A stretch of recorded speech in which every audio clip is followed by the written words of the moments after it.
¿Qué tal? ¿Cómo les va? Este es El Espejo y como cada semana tratamos de poder reflejar a distintos personajes de la ciudad de Santa Fe. Y hoy tenemos la oportunidad de charlar con María Claudia Albornoz. ¿Cómo te va? Hola, ¿cómo estás? Bien, bueno, bien. Y yo te definiría, no sé, eso vamos a ir viéndolo a lo largo del programa, ¿no? Pero me parece que sos una mina luchadora.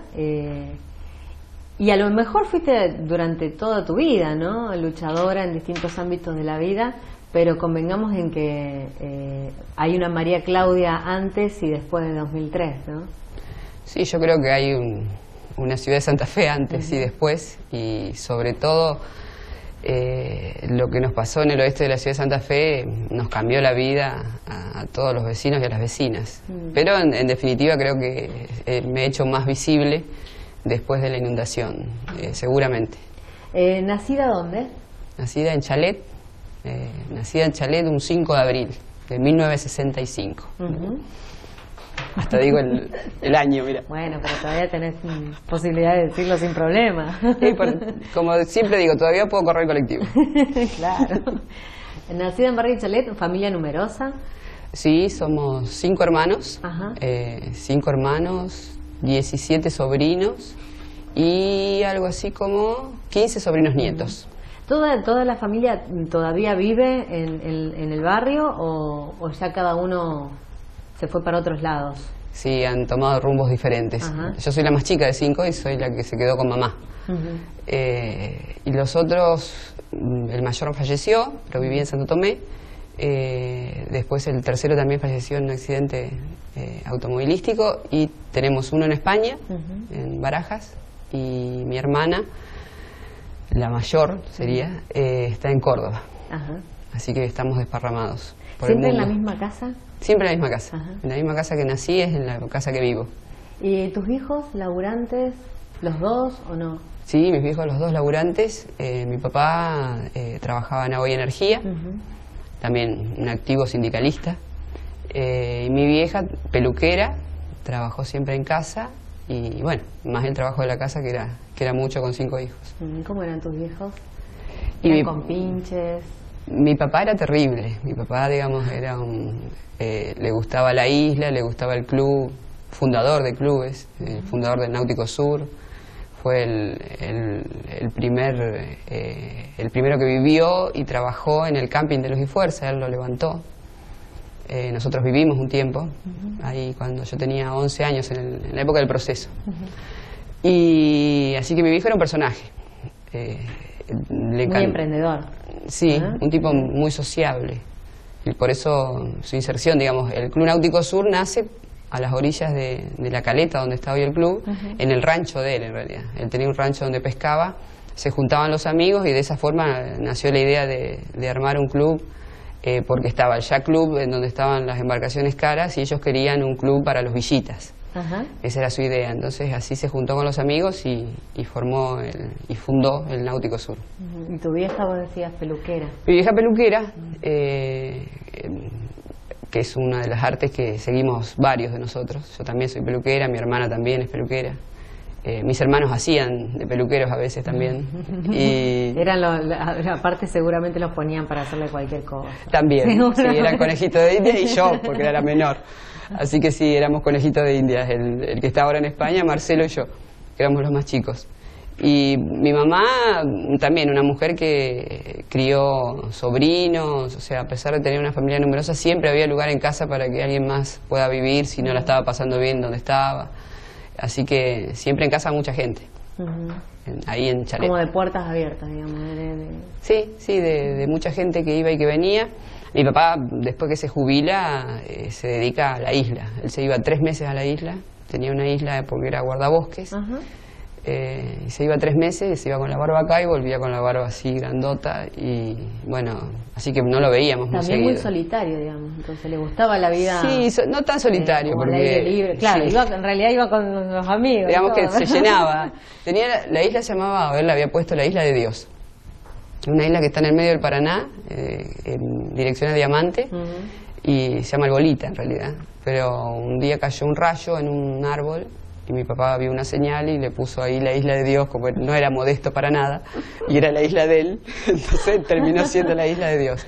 Y en esa isla caían periodistas, pintores, escritores, así que había también mucha vida social y de anécdotas y también de cuidar la naturaleza, ¿no? Porque esto era él cuidaba que si se pescaba era para comer, no era para vender, si se cazaba era para comer, así que toda esta cuestión que cada uno de nosotros creo que fue asimilando de una manera o de otra, y es después como fuimos rodando por la vida. Claro.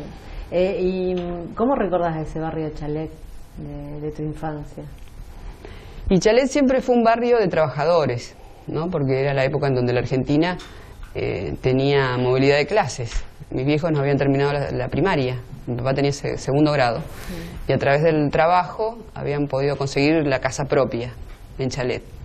Y esto era un plan de viviendas de Eva Perón, se llamaba el plan de viviendas, y eran chalecitos californianos, en donde se decía, ¿no?, que el trabajador también tenía que tener una vivienda digna, entonces hacían unas casas que realmente muy fuertes, porque si no, no hubiesen podido sobrevivir a tanta desidia, ¿no? Porque digamos que la inundación del 2003 nos tapó 4,5 metros, después la del 2007 1 metro. El movimiento de tierra que hay debajo es importante y de todas maneras las casas están, yo te diría que intactas. Así que una casita que fue modificándose, o la fuimos modificando, pero que guarda la estructura, digamos, como nació. O sea, el chalecito no se ha modificado en lo que es el frente ni los techos, eso está intacto. ¿Y juegos así en la calle? O sí, era sí, me acuerdo era de salir en grupo con los chicos del barrio. Teníamos la bandita, sí, la barra del barrio. Frente a mi casa había un mástil, que no sé por qué estaba ahí, sobre J. Paso y Santiago de Chile es mi casa.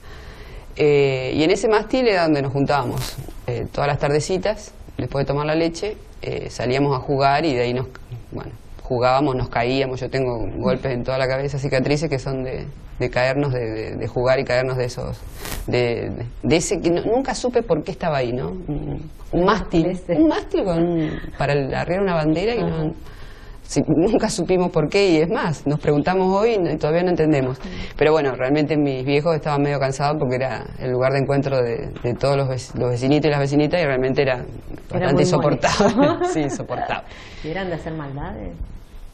¿O eran inocentones?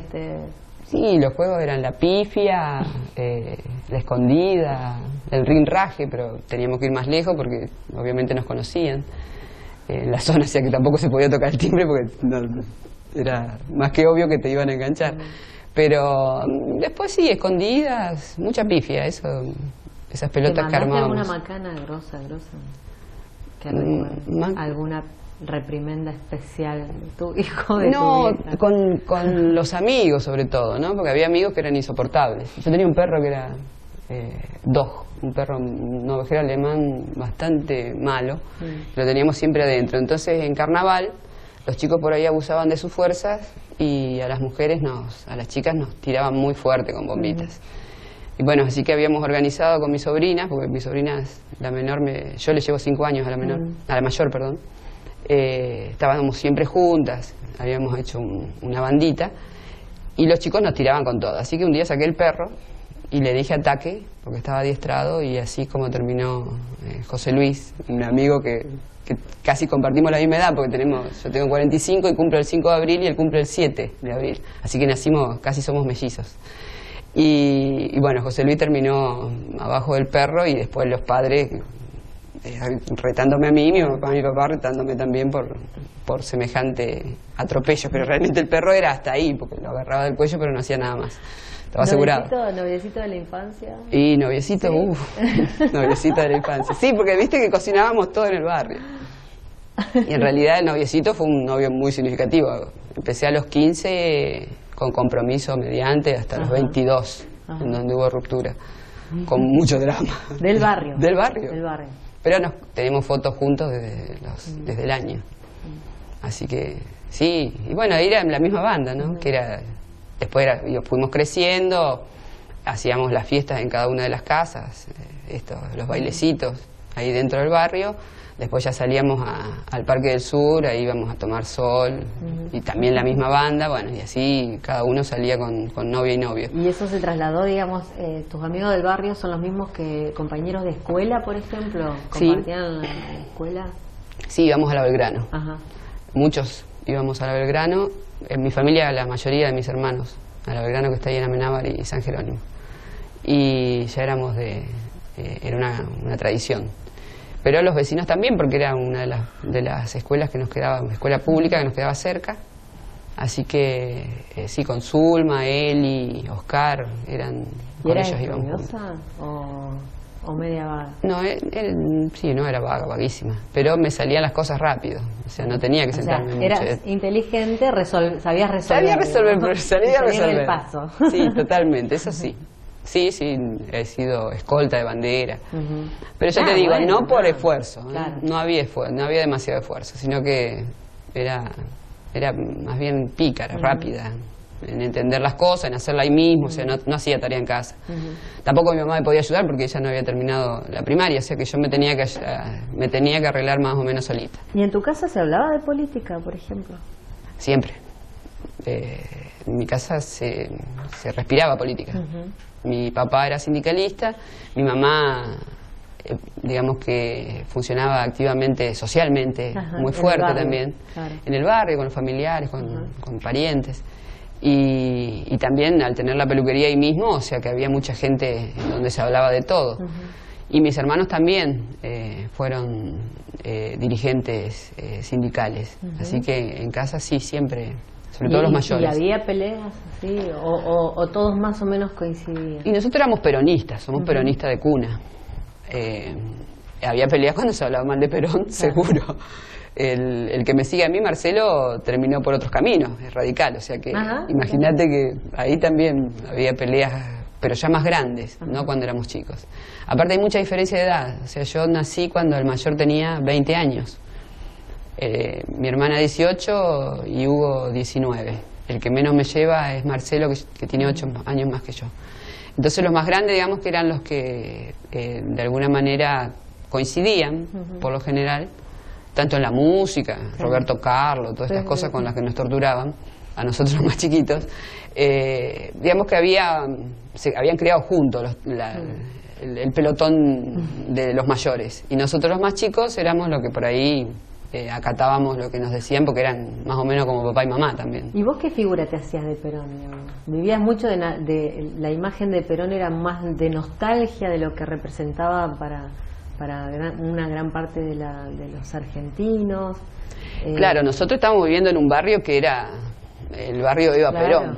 Era un barrio que se había generado por un crédito hipotecario, que lo había dado justamente un gobierno peronista. Entonces, o sea, nosotros teníamos, y lo que mi papá me contaba era el acceso al trabajo, que gracias al trabajo nosotros teníamos casa, podíamos ir a la escuela, o sea, el planteo no nos parecía irracional, nos parecía correcto inclusive. Después la primera vez que vi llorar a mi viejo fue cuando se murió Perón, ¿no? Yo estaba en la escuela, me fue a buscar mi hermano, y cuando llegué a mi casa mi papá estaba desconsolado en la cama llorando. Después ver el velatorio en Buenos Aires, nosotros lo veíamos por la tele y mi papá se había ido. Después guardábamos las revistas de aquella época y digamos teníamos una cuestión muy fuerte con el peronismo. Claro. María Claudia, hacemos una pausa y dentro de un ratito seguimos charlando con María Claudia Albornoz. Ya venimos.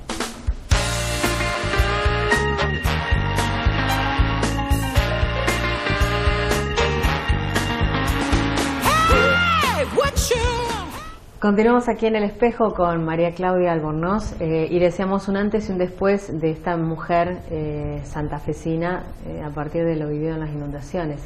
Y hoy a la distancia, ¿qué imagen todavía es recurrente en vos, que a lo mejor la traiga alguna cosa, tenga el recuerdo todavía de aquel momento? ¿Qué es lo que aparece todavía como recurrente en tu vida después de aquel 29 de abril? Sí, cuando me voy al 29 de abril es en realidad estos vecinos que yo te contaba, con los que me había criado en el barrio, verlos llorar sin saber qué era lo que estaba pasando, ¿no? Porque si bien yo me pude anticipar, porque saqué a mi mamá y a mi hijo el día anterior, a la noche anterior, y empecé a decirle a los vecinos, mirá, esto si viene así no sabemos qué va a pasar, tratemos de irnos, tratemos de buscar un lugar donde irnos. Esa era mi idea. Cuando yo a las 3 de la tarde, cuando empieza a ingresar el agua en Chalet, cuando de la zanja, o sea, haciendo la inversa de cuando llueve, empezó a brotar de las zanjas y a llenar las calles, yo volví a sacar lo último que tenía, qué sé yo, que era la radio y la perra, y vi a mis vecinos realmente, a estos que te digo que se habían criado conmigo, llorando, mirando así como diciendo, no sé qué hacemos, cómo hacemos. Como desamparados, digamos. Sí, sí, y perdidos, muy perdidos. Eso fue, me parece que es una imagen que no la voy a borrar. Qué sé yo, el almacenero de la esquina, Daniel, tratando de tapar la puerta y él quedándose adentro. O sea, lo tuvieron que sacar de los pelos porque no había forma de que entienda que no había forma de salvar ya. Y por eso me parece que la desesperación, esas caras de desesperación, porque yo ya te digo, yo había anticipado y había dicho, bueno, llevo las cosas, las saco, total, si no pasa nada vuelvo y en todo caso limpiaré la casa y la pinto. Pero hay otros que no vieron señales, no entendieron y es más, nos confundieron en el medio. Así que, y ellos estaban muy golpeados, ¿no? Verle la cara a Oscar, a Cristian, a Doña Berna, caras de desconcierto, de no entender qué pasaba, ni cómo iba a seguir. Vos, en ese momento, Claudia, ya estabas trabajando en la vecinal, porque también lo que a mí, siempre cuando pienso en vos o me acuerdo de vos, me da la sensación de que fuiste como un santafesino cualquiera que del día de la noche a la mañana le tocó tomar ciertas determinaciones, hacerse cargo de los problemas, buscar soluciones. Es decir, el liderazgo apareció de golpe, sin quererlo, pero aparecen así, en momentos de crisis donde aparecen los liderazgos, ¿no? ¿Vos sentís que te tocó eso, demostrar o encontrar otra mujer de la cual, bueno, tuvo que sacar un montón de fuerza para poder sobrellevar esa situación porque otros no lo podían hacer? ¿Cómo definís tu rol fundamentalmente, no? Sí, de mucha indignación. A mí se me llenó la vida de indignación. No podía, era inconcebible que nos haya pasado lo que nos haya pasado y que ni siquiera nos hayan evacuado. O sea, eso era para mí de mucha bronca. O sea, si yo salí y empecé a decir y empezamos a organizarnos y empezar con la idea de la carpa, de no movernos, de seguir mostrando lo que nos estaba pasando, nos movía esa indignación para no salir a matar, porque yo en realidad en más de una oportunidad hubiese matado a aquellos que fueron responsables y se corrieron. ¿Sí? Sí, yo creo que nos ha pasado a varios y lo charlamos con gente de la marcha, con gente de la carpa. Creo que en un momento pensamos en matar. Era muy doloroso ver el esfuerzo, el trabajo, sea poco, mucho lo que tenías. Era muy doloroso ver cómo había quedado todo, o sea, reducido a esas montañas que había de basura. Y era el laburo de cada uno durante su vida, o sea, es muy duro, ¿viste? Es muy doloroso, que es el motor, me parece, el motor en la lucha. Si bien yo antes participaba, en la debacle del 2001, yo era peluquera, hacía 14 años que era peluquera y trabajaba en el centro, en San Martín y General López, con mi hermana. Después de ese 2001, yo entro en crisis también con la gente con la que trabajaba. Gente de clase media, acomodada, mucha clase política, dando vuelta por ese lugar. Entonces yo entré en crisis porque no podía ya hacer la peluquera y mis clientas eran gente que yo por ahí no podía quedarme callada. O sea, iba a ser perjudicial para la peluquería de mi hermana. Entonces decidí agarrar mis petates el 31 de diciembre del 2001, agarré mis cosas y me fui. Y abrí la peluquería en Chalet. O sea, me fui a Chalet, empecé a organizar la peluquería en el barrio, cuando la peluquería ya estaba paqueta, bonita y demás, donde ya tenía todo lo que necesitaba para trabajar. también tenía tiempo para ir a la vecinal. O sea, porque como yo durante muchos años lo único que hacía en el barrio era ir a dormir, comía y salía. No me quedaba, no trabajaba en el barrio, si bien soy psicóloga social, trabajaba en otros barrios pero no en el mío. Entonces cuando vuelvo en el 2001-2002 empiezo a acercarme a la vecinal y empiezo a trabajar con jóvenes. Hago un taller de reflexión, empezamos a laburar con pibes que son los de la banda del pasillo, o sea, los pibes que no quiere nadie. Con ellos empezamos a hacer cine-debate, poníamos películas y debatíamos, qué sé yo, acerca de las adicciones. Entonces, desde ese lugar yo creía que estaba cubriendo mi cuota de responsabilidad en dejar algo en el barrio. Es decir, te hizo como un clic también. O sea, si bien en el 2001 vida, ya ahí claro, me hizo un clic. Si bien tu vida, tuviste la oportunidad a lo mejor de, con el tema de la militancia de tu viejo, de ya ir empapándote de chica, pero digamos tu cabeza terminó de hacer ese clic en el 2001. Claro, cuando empecé a ver todo el desastre que pasaba en la Argentina, empecé a laburar con los pibes que no quería nadie, esos que estaban abandonados y que todavía nadie quiere. Y ¿Pequeños logros que nadie personales entiende. en ese trabajo encontrás? Sí, muchos. Martín es uno, el operador de la radio. Creo que es nuestra bandera, Martín, de nuestra radio comunitaria. Y qué sé yo, muchos pibes más, Paola, o sea, son muchos pibes los que pudieron ir zafando de esa situación de violencia permanente a la que están sometidos en realidad. Esa falta de oportunidades, esos sin proyectos. Bueno, con ellos empezamos a laburar, que el pretexto era trabajar sobre el tema de las adicciones, que vos decís, ¿qué podés hacer en los barrios con las adicciones cuando te gana el dealer por goleada? Pero bueno, en realidad problematizamos, charlábamos, veíamos qué nos pasaba a cada uno, qué le pasaba a cada uno en la casa, cómo podían afrontar diferentes las cosas. Y muchos de ellos se salvaron, digamos, zafaron. Otros, ya te digo, hemos perdido. Pero siempre tuvimos, qué sé yo, la idea de construir desde la radio, desde la vecinal, esa oportunidad que por ahí no tienen fuera de los barrios, porque en realidad como son portadores de cara, no se le abre las puertas a nadie. Y ahí, bueno, tienen un buen lugar de laburo, porque la radio realmente es piola, se labura. Yo digo, no tenés que andar hombreando ladrillos, ¿viste? Tenés el aire acondicionado, tenés internet, tenés música.